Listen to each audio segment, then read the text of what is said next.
Okay, we are now recording. Welcome everyone to the May 5th weekly Principals Committee of the GitOps Working Group. 1900 GMT every week from now on. I'm Scott Rigby, nice to meet you. I am just now dropping in the link to the notes if folks can help fill out the attendees list. And we have an agenda. We also, given that it is an agenda that's in progress, if people have other agenda items, please add them to the bottom of the agenda. If something's really pressing, please let us know and we can help prioritize those agenda items. Thanks. Where is the agenda here? Because I've got something going from the 13th of May to the 15th of April, but there's nothing in between. If you have it show you the what's it called, the document outline. There's 3 groupings. You are looking at the working group monthly. You have to scroll down to the principals committee. Thank you very much. Apologies. Right. No worries. Not at all. Thanks, Leonardo. And also, I should note that that has changed for Reese and anyone else watching the recording, and the other 3 people on the call too.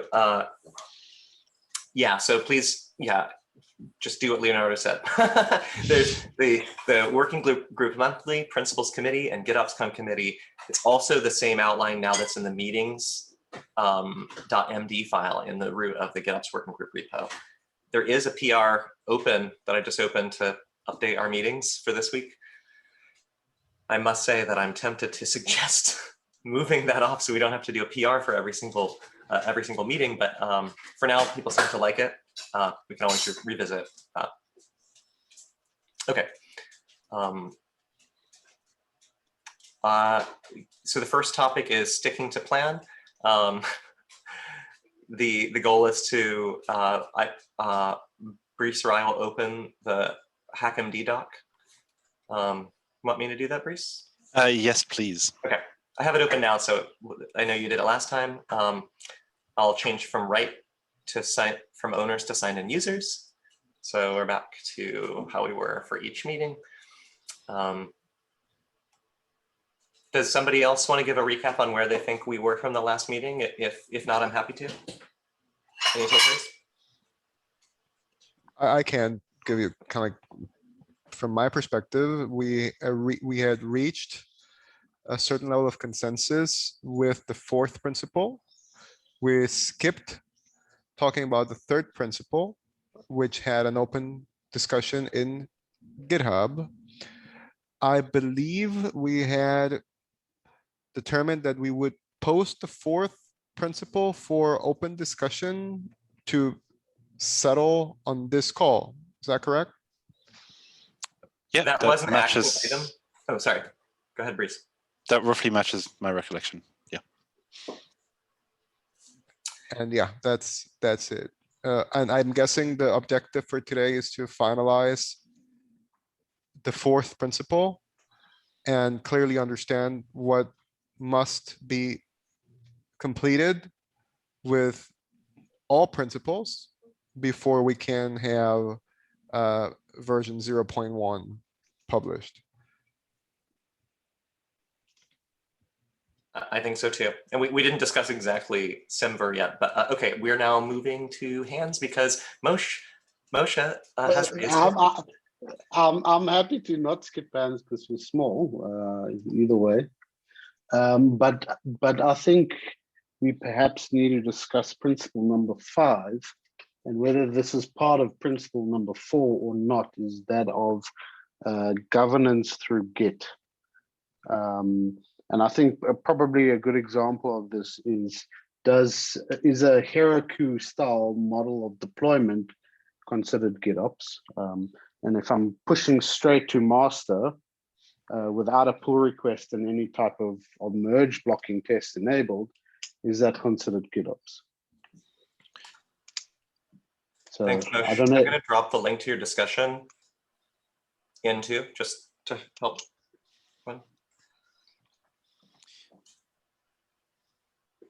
Okay. What I didn't want to interrupt you if you weren't finished just then, Moshe. No, so I wanted to really just add that to the agenda. So Okay. Do you mind putting it on the agenda in the Google Doc, or would you like someone else to do that? Are you in a place to be able to do that? No, I can do that. Okay, great. Okay. Oh, it looks like you lowered your hand, Reese. Is that on purpose? Yeah, I mean, like if we're just going to add it to the agenda, and we'll get to that anyway. I think that there's a discussion to be had around governance through Git, and I think that's something that you and I, Scott, spent a lot of time actually thinking about, like this. What is the scope of GitOps, right? And where do we stop? Where does that scope stop? So I think that's something that it's not the like. We'll get to that. We'll get to the discussion. Okay, perfect. Okay, thanks. Leon, welcome, Robert, and Leonardo. Just a very quick comment that in terms of scope of GitOps and implementation versus principles, I think the principles should be tool agnostic. We always talk about state as just as a concept. So anything that talks about Git or pull requests or anything, even like pull requests is not even tool agnostic, it's provider agnostic, it's GitHub agnostic. I mean, GitHub specific. Anything that talks in those terms, I would very much steer away from when defining the principles. Okay, cool. And I'm going to thank you. I just want to suggest that I'm going to take that and encapsulate it and bring it into when we do discuss it. Maybe you can raise it again, or we can think about it. Okay, welcome, Cornelia. Sorry to be late. All good. I'm surprised anyone can make it even close to on time this week. It's an very insane week. Okay, so I'm going to drop the link to the notes again here for a few folks that just joined, and that's for this week. Okay, so let's go ahead and get to the HackMD doc. Would you like me to share my screen? Would that be helpful to anyone on the call? Yes, please, especially if we're recording it. It'll be helpful for the recording if anybody watches that. And that's a smart idea. Okay.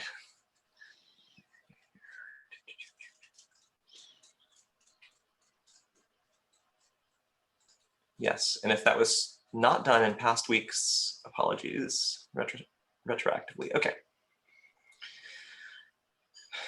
So just to be clear with everyone, this is where we're at with the meeting notes.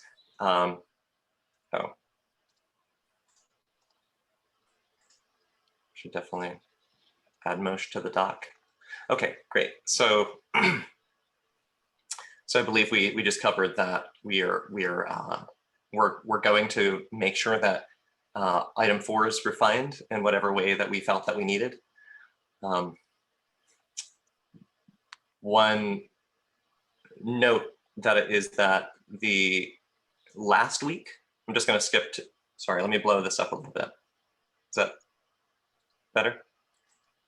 Yep, thank you. Okay, last week we had an action item that wording viewpoints were to be added to GitHub discussions for asynchronous communication as we work towards broad consensus, not unanimity specifically, for the first pre-release of the revised principles. I believe the only person to have added a point was to the discussion so far that I could see anyway was Moshe, not for item 4,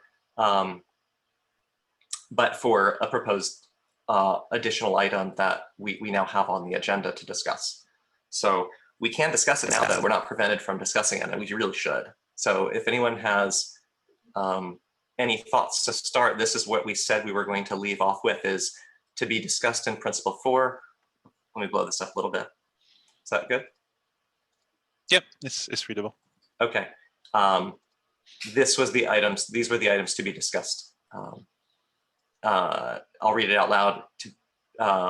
Human/machines and desired state. Those were the very shorthand notes from folks who wanted to discuss things related to 4 from last week. So I think, so if it's all right, I'm kind of jumping the gun, but I'll discuss human machines, since I'm the one who edited it in the first place, way back when. So the idea here is that explicitly is to and it's not necessary, right? I think it's as mentioned last week, this is not a necessary addition, but the idea here is to make sure that we explicitly capture a common omission or misunderstanding about these, which is that they should apply both to human operators and I don't mean operators in the Kubernetes sense. I mean people who operate on systems, and to system operators, right? Systems who operate on systems, and that both of those should act in the same way.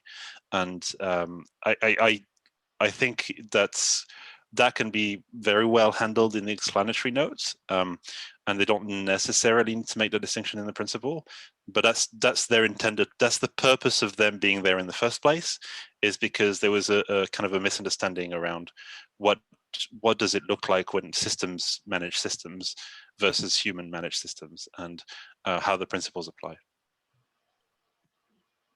I yield to Robert. Yeah, thanks. I think I mentioned it at the end of last meeting that I feel that going back and talking about the human readable versus machine readable in the fourth principle is kind of redundant, as it is already brought up in the first principle, which, you know, everything builds up to this point, right? So we're starting off right away talking about how it should be both machine and human readable. So I feel like going back to that again would be kind of be redundant. That's it. I was just going to add here that I really like the way these are written now. They're very succinct, very clear, I think. Yeah, short and precise, and then we can, you know, deep dive later on. But as principles, they should probably be a little more, you know, short and concise, and, you know, just encapsulate the thing straight off, not be wordy. Yep, wordy. I just realized I cannot raise my hand while in presentation mode somehow. Well, then you can just yell. I will just, I'll speak softly, but I'll, yeah, don't let me overrun anything, as always. My question, it's not really a point of view, it's more of a moderation question. Do we feel, okay, what would our criteria be for points that we think are very important to not fit within the either the paragraph explanation, the single paragraph explanation of each of the principles, or the expanded notes that would be below each principles, where there would be a number of points that are valuable enough to mention, or not mention, valuable enough to, be combined, but not valuable enough to be important to be memorizable when folks are presenting these principles just in short form. And I say that only because there are now, I believe there are 4 items on the list to discuss. For principle 4, we've discussed humans and machines, and I got the feeling, Reese, that you kind of yielded to that. I don't mind. I like, as I said, I really don't mind. I think it's a point worth making, because in practice I found it relevant. But I have no stake in whether it ends up in the short paragraph or not. I wouldn't feel bad or good either way. Yeah, I'm going to just add it. So I like the suggestion of the very short principles, and then have a later discussion section where things can be expanded on. Okay, I believe Leonardo was next, and then Cornelia. Is your question, Scott, what is the criteria that we should use to understand whether something fits in the principle description and whether something does not and should be expanded elsewhere? Is that an accurate understanding of what you brought up? Yes, but I was trying to be, just to be clear, I was trying to be very deliberate about what, not just in an abstract sense. Okay. But yes, I think we could apply that some criteria, but I don't necessarily want to devise a law for something that is only once and done. It's more that would, but if that makes sense. And I'm actually just about to write down, I know Cornelia's next, so just to clarify my question, what I was about to write down is the other open discussion items that I'm aware of. And if someone disagrees with them, please let me know. I'm just going to go ahead and take the liberty to write them down because I think we all know what they are. Did you have more to say, Leonardo, there? Or No, that was just my question. And if that was actually the intent, I think we want to keep the principle to the absolute indispensable to understand the underlying concept and nothing else. And anything that has to do with edge cases, use cases, implementation specific tools, and otherwise should, as much as it might provide further clarity, should not be in the principle, but elsewhere. That's what I would summarize my decision criteria to be. That's it. Yield. Okay, thank you. Cornelia?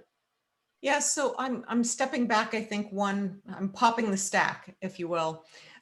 This conversation around, when Brees was talking about it, I was totally with you, Brees, is that the principle 4, which says, okay, the only way to do operations is by following these principles, and that applies to humans and machines alike. Awesome, totally on board with that. And then Robert, you said something about machine and human readable. And to me, the readability is orthogonal from the point that Brees was making. In fact, it's almost at a little different level of granularity. And so I also don't see, maybe the human readable thing is in the more detailed notes, but I don't see it in the short description either. So I just wanted to make the point that we were talking about humans and machines, but in 2 different axes, if you will.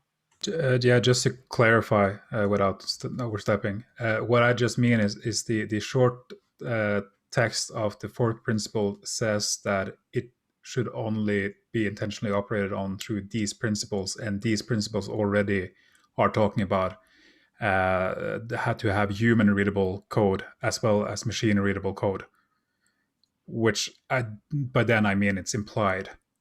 We don't need to bring that up again. Okay, so we don't have to say anything else. But it's human. See, but that means that I think that we may want to bring it up again, because again, it's not the human or machine readable. It is that when we interact with the system, and it's not just reading, it's also applying changes to the system. Whether you're a machine or a human, you follow these same principles. So just because I've got some automation doesn't mean that I can go through a back door. I have to follow the same principles. So it's not just a readability question. Yeah, right. But I also mean that the 4th principle takes in 1, 2, and 3. So all of these things are kind of implied by going through those principles. You know, it's machines or agents should read, and we're trying to continuous state reconciliation. Everything like that is, pave the way for principle 4, which says these 3 principles are the only things. Those are the ways you intentionally should change the system, which by then I mean all of these things are implied through those principles. So if something is unclear up until that point, we need to be more clear in the previous principles, if that makes sense. Okay. Yep. So you're not objecting to principle 4 at all? No. Yeah. No.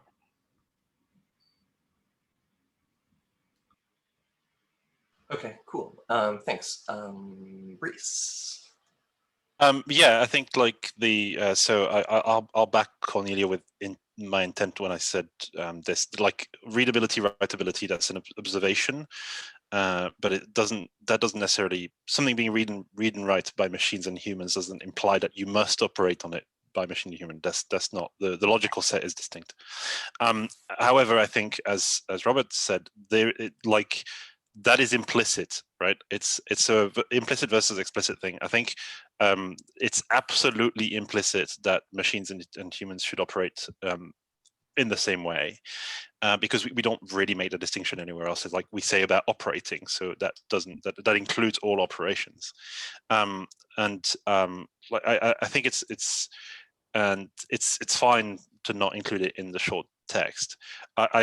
I want to make a kind of a general point about the explanatory note. I think this is a very Anglo and American centric point, but I can see like the stuff that comes after, like the explanatory note being like the Federalist Papers to the kind of the Constitution, right? It's like it's a set of additional document that bolster and kind of clarify and link together various pieces.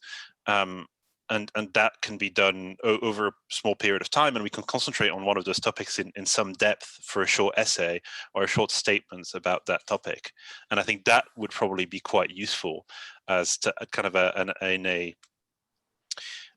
what's the word, to grow without modifying the core of the principles, right? We're growing our understanding on top of it, so it's open to extension but not modification. So it's kind of adding discussions about what happens, in what circumstances can you break glass, in what circumstances can you should you what's the level of pragmatism that you want to apply to this.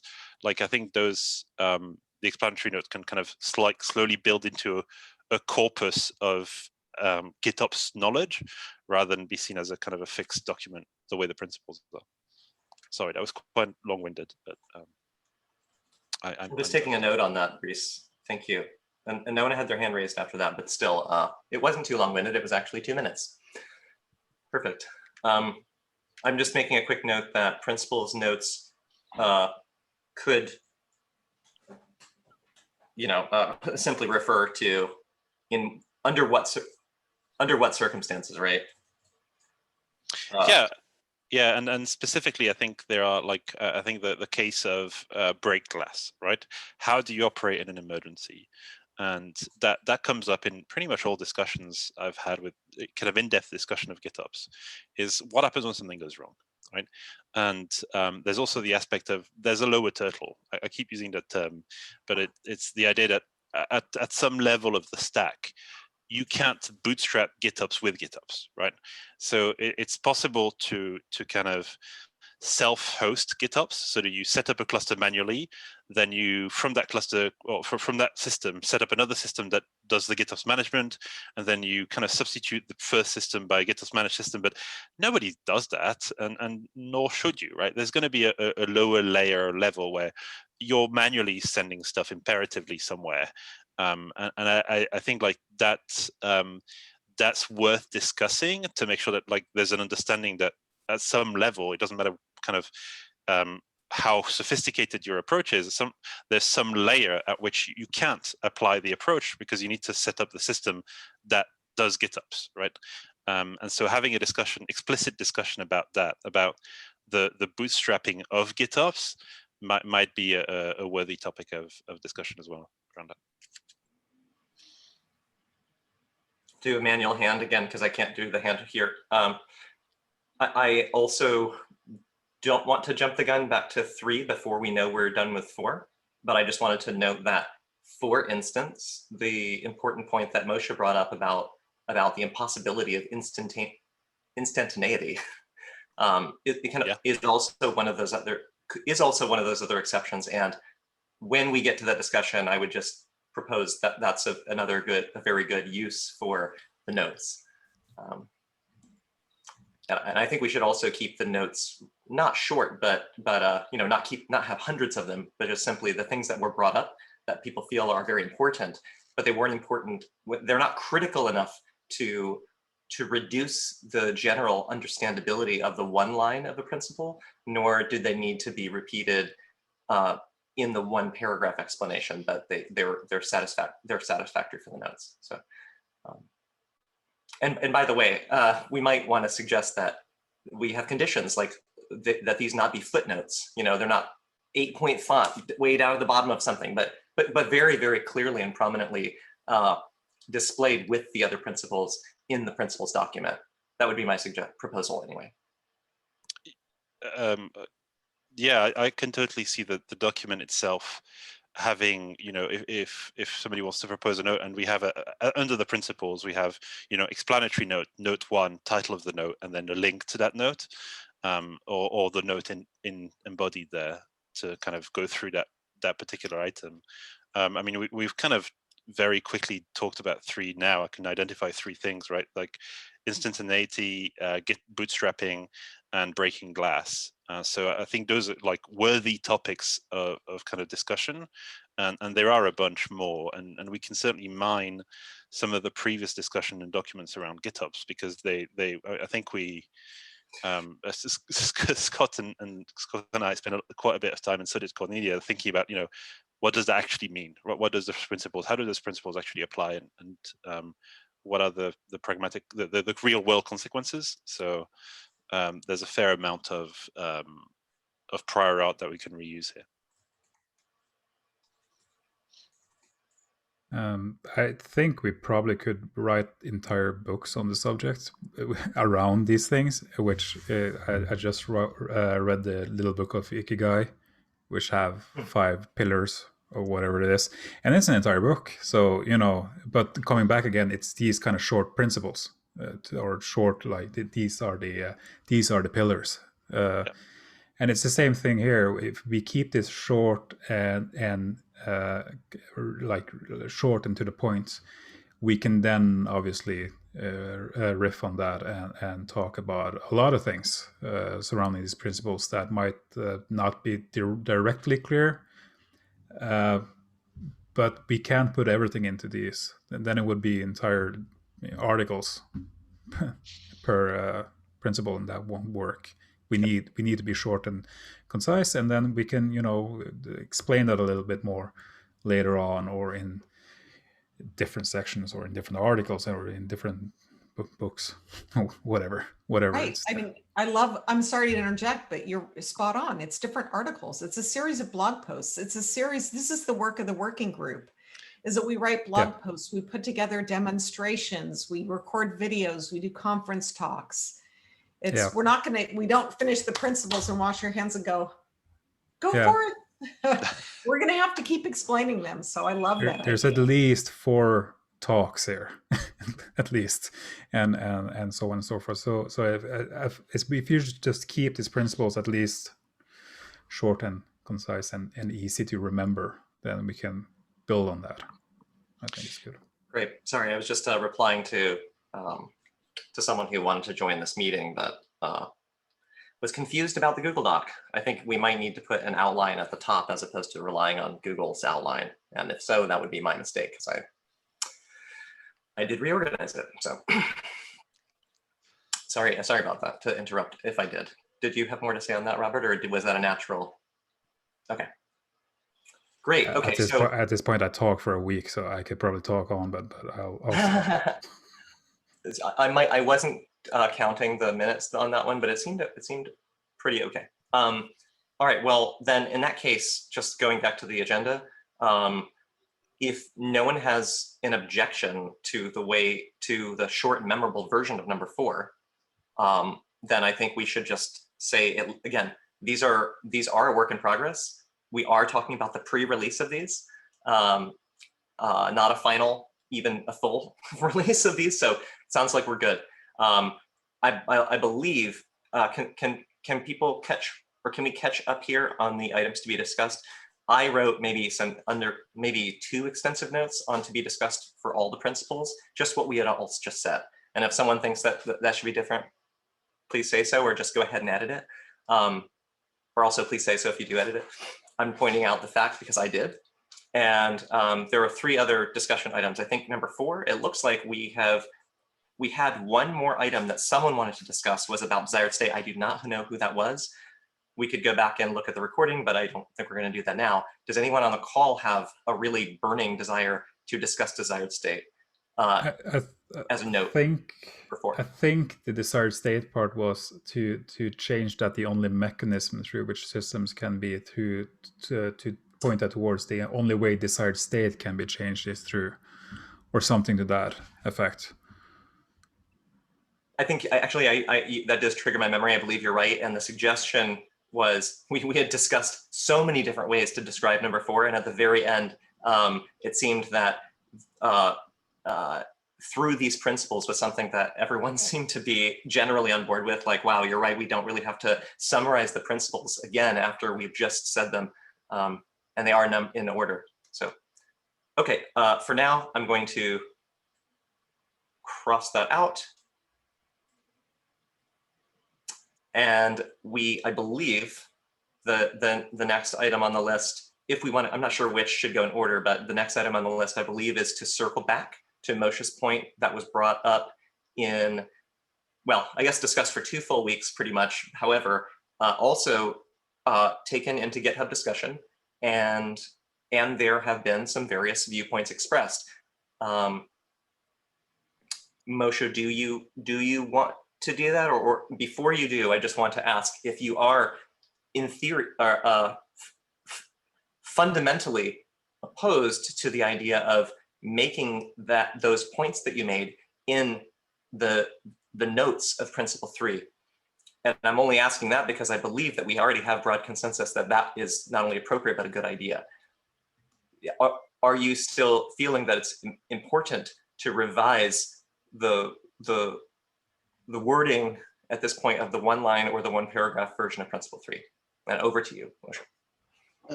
So I'm still very strongly opposed to this word of continuous, because it's not continuous. It's a loop, and like I keep coming back to the dictionary definition of continuous without interruption or at a constant rate, and that isn't what GitOps is, and state reconciliation is not a continuous thing.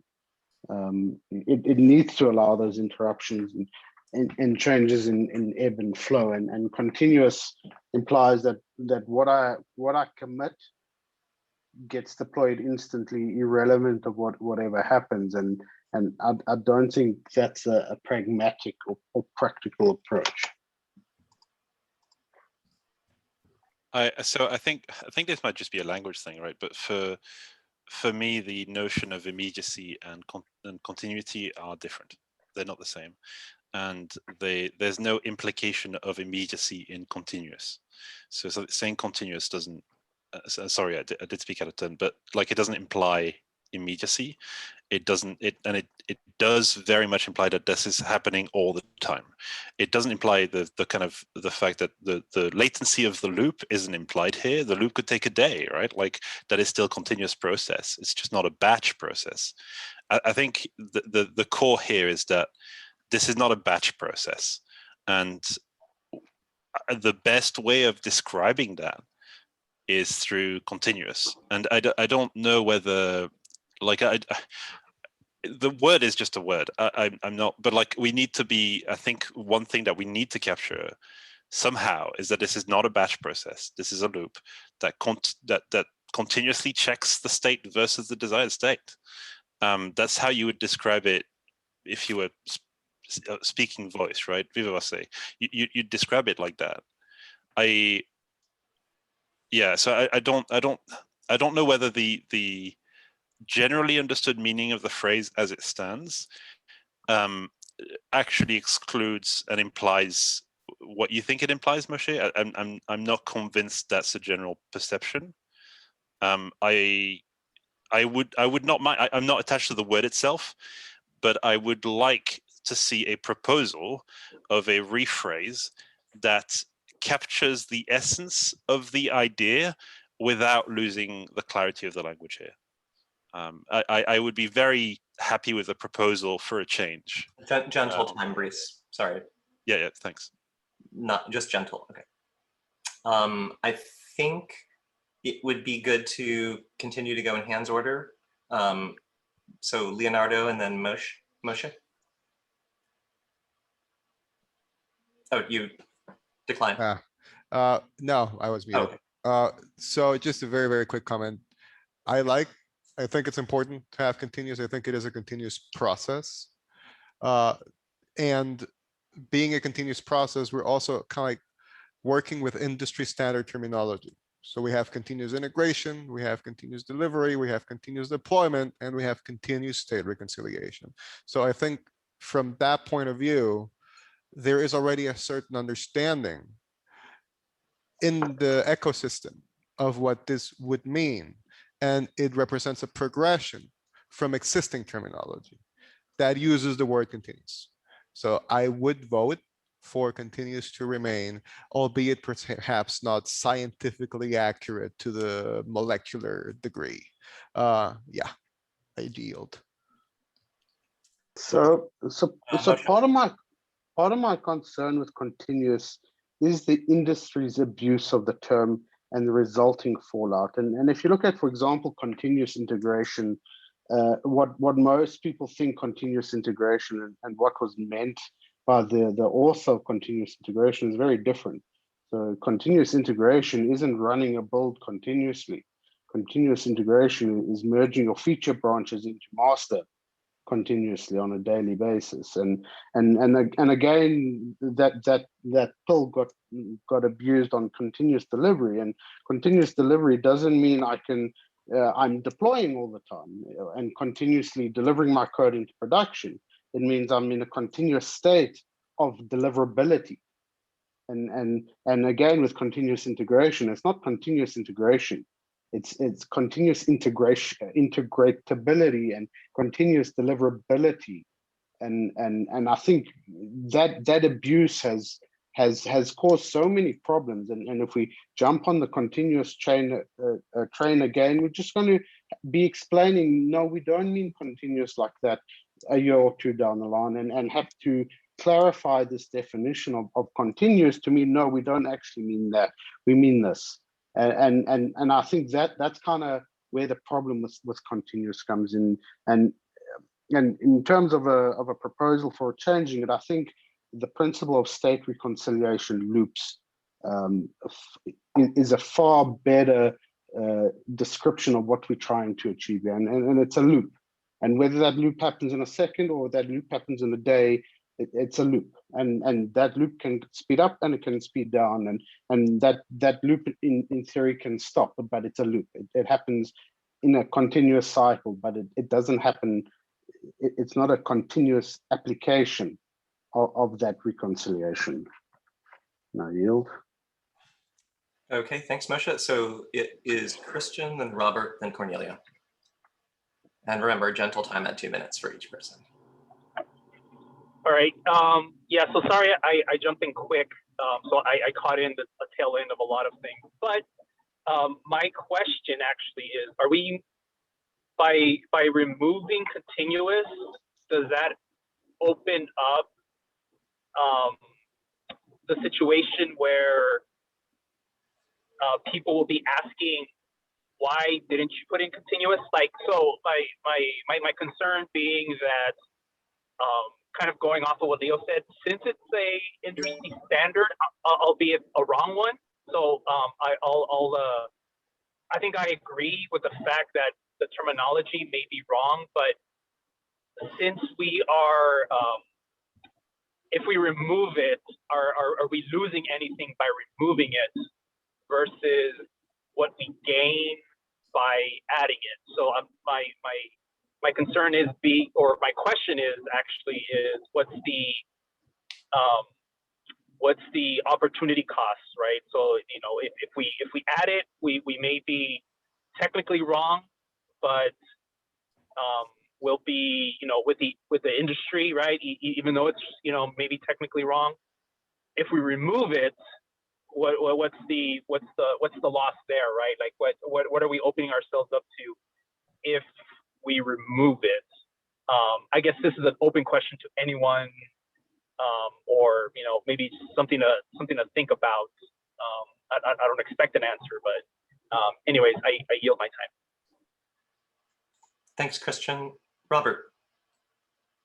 Yeah, I just want to say that I disagree that the word continuous is wrong, because and I actually disagree that the word continuous mean instantly, because at least the way that we use it in my language and all the other languages that I know, there's nothing that links continuous with being instant. It means something that goes over time. It is a loop. So when you're using the word loop, you're actually more or less implying that it is continuous. Removing the word continuous, all right, sure. But then I would say that it would be the principle of state reconciliation, not putting anything other in there, not a different word for loop. I don't feel that word is wrong at all. And saying that something, quoting that what is defined as, definitions are, there's a lot of definitions. Look in different word books, you're going to get a couple of definitions for the same word. It might mean all the definitions, or it might be only one, depending on the context. In this case, I mean that this means something that will continuously happen, which is the attempt of doing state reconciliation. Doesn't mean instant in my mind, or any of the languages that I speak. That was it. Okay, thank you. Cornelia. Yep, and I'm going to pile on to the two former speakers. So first of all, I completely hear you, Moshe. But I would suggest that the problem with something like continuous delivery is that people are misinterpreting that term. So I have had many conversations when I've suggested continuous delivery, and they say, but I don't want every code change to go to production. And I say, you don't have to. And so they're misinterpreting what continuous delivery means. By the way, for me, the definition of continuous means it just means you're never done. So continuous to me equals you're never done. And so I have also, by the way, Moshe, I have a lot of empathy for the position that you're coming from, because I have myself been in your shoes where I've said, but that's not a totally accurate statement and we have to explain it. But I'm with Christian in that sometimes there's enough kind of groundswell behind a term that even if it's slightly inaccurate, you have to go with it. And that's the reality of marketing. And so I too, to sum it up, am in support of keeping the word continuous. Okay, and I'm going to raise my hand as well. Thank you, Cornelia. I'm going to move to suggest that for this phase that we ask, I would like to ask you, Moshe, to think of how this can be best phrased. I could write something out right now, but I don't know if that would necessarily satisfy everyone. How that could be best phrased within the notes section.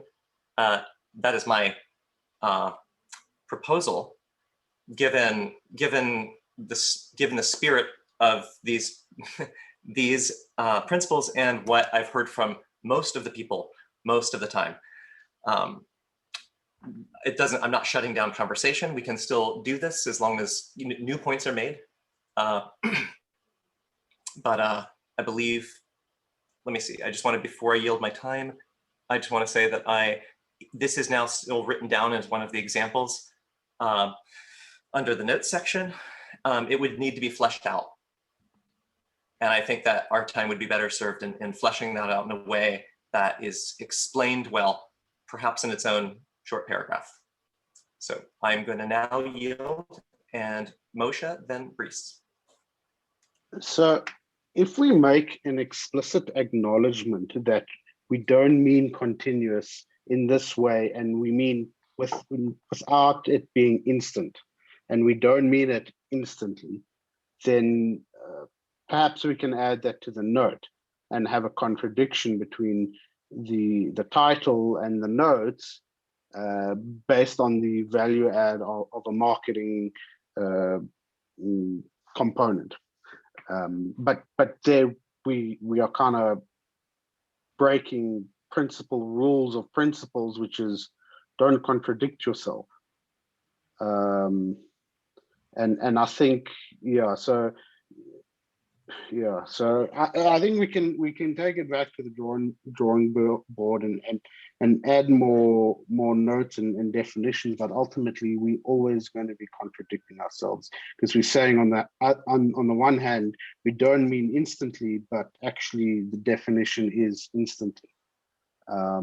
So it's a contradiction. So if we add a note, we accept the contradiction that continuous might have a dictionary definition of instantly. We don't actually mean instantly. We mean that it happens forever.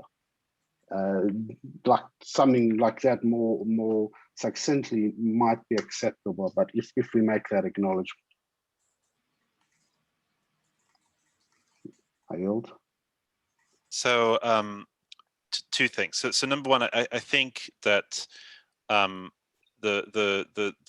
assumption, like the collective understanding of the word continuous, Moshe, does not include instantaneous. It doesn't. I don't think anybody here would hear continuous and assume instantaneous, and I don't think that the dictionary definition of that does support the instantaneous either. So I think that's definitely that is not included. Instantaneous is not included. And I think the notes that we will add will be very explicit about this, right? I want that point to be made explicitly in the notes. What I would suggest is actually that we explicitly publish the first draft with your dissenting, with like literally an explicit dissenting opinion about the word continuous. I wouldn't mind having that in our first draft, saying here's something, right? Here's a dissenting opinion about principle 3 in our first draft. I think that would be more than I'd be very happy to have that, and I think that would make great material to feed the notes as well.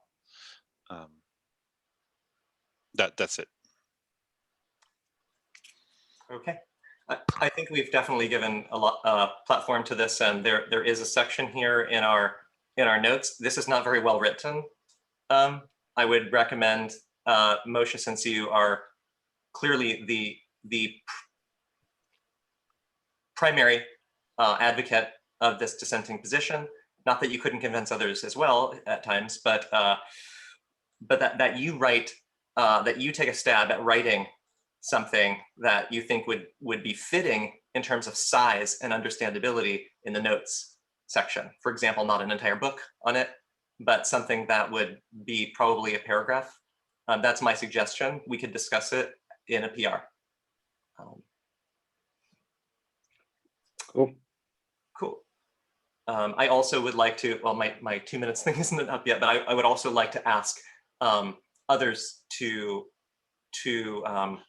help.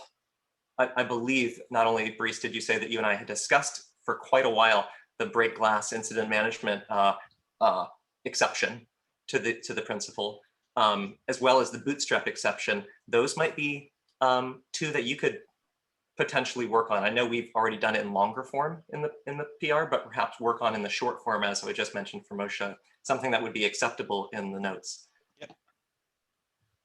And then that could be discussed in the PR too. Well, with that, I believe, including dissent, that will be transparent. We have general consensus on these 4 principles. There is one more point of discussion, and that was not covered yet, and we have 7 minutes. I want to not take it to the last second. I like to give ourselves a minute or two at the end to discuss when our next meeting is. Or I know we know it's weekly now, but just to do a little housekeeping. So for the next 6 minutes, if anyone, and let me just look on the agenda to see if there's something else that was really pressing that someone added, and no one else did add. So I believe, Moshe, the floor is yours to start with the further principle. Cool. So by governance through Git, like pull requests and merge blocking, branch protection are kind of implementations of that governance process. So whatever it's called in whatever system it is, but really the idea that you can't make a change without having any governance process in place, and whether that's a pull request, whether that's something else that isn't a pull request or a merge blocking test or whatever it is, you can't make that change without governance. And I think that's really is at the core for me, and without it, you don't really convey the intention of GitOps, and you don't really gain the full benefits that you would without it. And that's kind of just my 2 cents. Okay, I'm going to raise my hand in lieu of anyone else while folks are ingesting that. I just put up the discussion item up here. Moshe, I do agree with you on so many things. I'm sorry that it seems like we're like somehow butting heads on these particular ones. I think personally that this is a good point that could be a note as well. As I noted here 2 weeks ago, I know you said you disagree, and we can have that discussion here and have other points of view. But just to be very clear on what my disagreement is, I think the principle, as stated already, the principle of immutable desired state versions already describes this in the one paragraph, or really one sentence, where it says desired state is stored in a way that supports versioning, immutability of versions, and retains a complete version history. From my point of view, since auditability is one of the benefits, and audit requirements are, excuse me, the audit requirements themselves, I believe, are an implementation detail that would vary by tool and by system. And so from my point of view, that could be an important intention to note in a note, but I don't think it's an additional principle personally, because it's so closely aligned with principle 2. But that is my point of view only. Okay, I believe Christian was next, and then Chris Sanders. Did I get that right? I think so. So real quick. So I don't have. I still need to ingest it a little bit and read the GitHub issue more in depth. But I was kind of, my question was,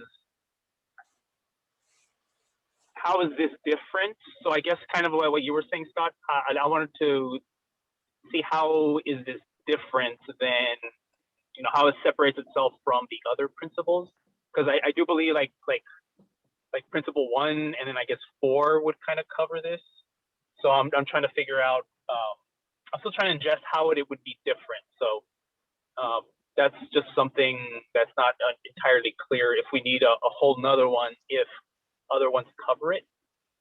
Although I agree with the general idea behind it, right? Like that, I think that's what separates, you know, GitOps from a lot of other practices out there, is the governance through Git, right, through those processes. So I need a clearer definition of, or I guess reason why we need another one. So that's, and I yield there. Okay, thanks, Christian. So then Chris and then Moshe. So I see this more falling under best practices. For core GitOps, I don't see that we've made any statement at all about what the CI pipeline looks like. You know, a person could literally make an edit to YAML files in their Git repo that's being tracked and just immediately merge it, and that would be fine. That's still GitOps, but it would not be a best practice, right? So I think this is a great best practice, that, and I think this is one of the good uses of this working group, is to lay out these best practices about what a CI pipeline should be doing, right? So. Okay, thanks, Chris. Moshe and then Lothar. So I think the fact that you have a version or an audit trail is one small factor of governance. And when I put on an auditor's hat and I look at a process and say, how did this change get into production? Like the fact that it got in and I can see who put it in and when they put it in is just one part of the equation. The other part is, what is the process and change control process and governance process of what can go in? How is that handled? And just having an audit trail doesn't cover that. Like you would not be able to use a GitOps process, if, for example, in a financial institution, without adding governance into it. And in fact, in any good environment, you need governance to say, we don't make changes to production unless we have validated those changes, even with a basic lint or even with a two-man rule, whatever those rules are and governance processes are. But I think doing GitOps without governance it's not a best practice. Like, for me, that's a core practice. And I yield. Okay. Lothar and then Brees. I'm with Chris.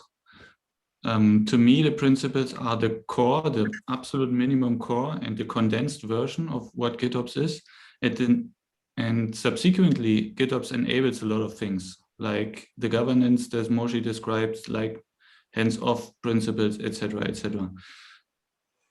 Balancing between what is part of the core and what is enabled by those core principles, I'm leaning towards not putting it into the core principles, but as something that is enabled by those core principles.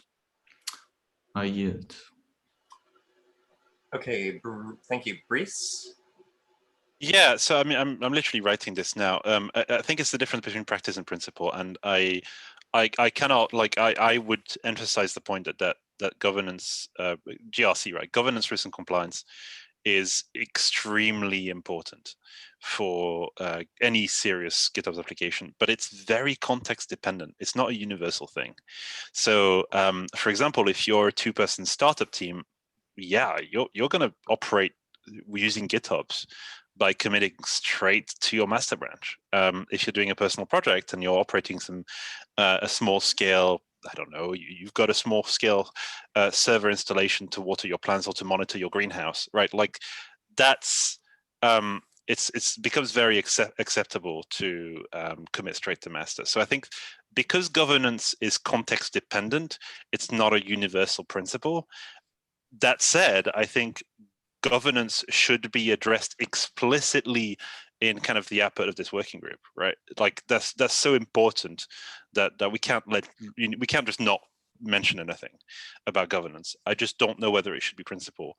I can absolutely see that being kind of an additional piece of work on top of the principles, that we explicitly talk about A, best practices, and B, governance, and how the principles enable governance, risk, and compliance in an enterprise. That's it. I yield.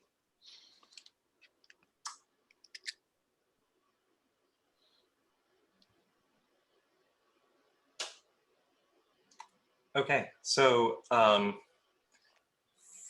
for the moment, our method so far has been to say there's a one line. In the spirit of keeping these as condensed as possible and as unrepetitive as possible, there's a one line, there's a one paragraph, and then there is notes below, which can be, we haven't limited them at this point. We haven't had the need to do that yet. I would recommend starting there, unless there is going to be brought wider consensus that we need another principle, that we begin by adding that there. Moshe, would you object to me making that note in the notes section for the moment, or would you like me to just leave this as a proposal for number 5, and we just kind of keep that as it is? So I think we can just discuss it in more detail in the next meeting. Yeah, like for me, either or doesn't really make a difference. So at least we can have a deeper discussion around it next week. Okay. Well, the reason that I'm asking is we are 4 minutes over, but I as moderator, I allowed it because we have consensus on 4 principles. We do not have consensus on further principles. We in fact have had dissensus so far about that, at least in this call, but that doesn't mean that further principles couldn't be added. I move to make a pre-release. Again, we are not writing a scientific paper, nor are we building a heart monitor. We have a goal, and we've had a stated goal since last November to publish a version of what we were then calling manifesto, we're now calling principles, by a little while ago. We have had broad consensus on these. The discussion has helped to clarify and refine them, but I move to make a first pre-release version of these principles published by the GitOps Working Group. They're the refined principles. As we all know, there have been principles out since 2018, I believe. So these are the refined principles by the GitOps Working Group, a pre-release. That is my motion. I would like to see if we can have consensus on, if we can reach consensus, and if we need to vote. So I'm happy that we released 4 principles with that instant explanation in the notes. As Okay. long as we include that I'm happy, and then principle 5 comes as a continuation. Okay, great. So in that case, the steps that Brice and I said we would do initially, we're going to bring the Git history from all of the Git history from that pull request. We're going to bring that into a new pull request. The idea was we're going to do that in a new repo under the Open GitOps project and strip out everything that was contentious so far, or not contentious, sorry, everything that did not reach broad consensus. And what we've agreed to now to start for the first, the first pre-release version, that we as the principals committee will all sign off on this. Again, as you said, I still have to make this because this is a condition. As you said, Moshe, with the distance, the note that that's important. And the co-authorship will be everyone who's participated in these principals committees meetings. And we can, before that's merged, have any final say. Before that's merged, we'll have a process and get that first pre-release version out. Are you going to put together the PR for it, Scott? Yes, I will. That sounds awesome. Yeah. With the history, so that it's not from me, it's from everyone. No, sounds awesome. Okay, is there any strong disagreement to that before we end this meeting? Sounds very easy and straightforward to me. I'll just approve whenever you do the thing. Great. Sounds great. Okay, so we'll do that, and we'll make this clear in the mailing lists that this pull request is out to give everyone a chance. We will broadly publicize this, and then we will get a version out there so folks can think that the GitOps working group is actually doing something. So thank you so much. You've all been wonderful. And I personally, just so you know, really appreciate all the conversation and the points that are brought up, because this will expand. I also see a book coming. There's 4 books at least. All right. Thank you all. I'll see you next week, and I'll see you in the meantime on Slack and GitHub. Thank you, Scott, for the great moderation again. Thank you very much. Yeah. Cool. Thanks. Cheers, guys. Thank you.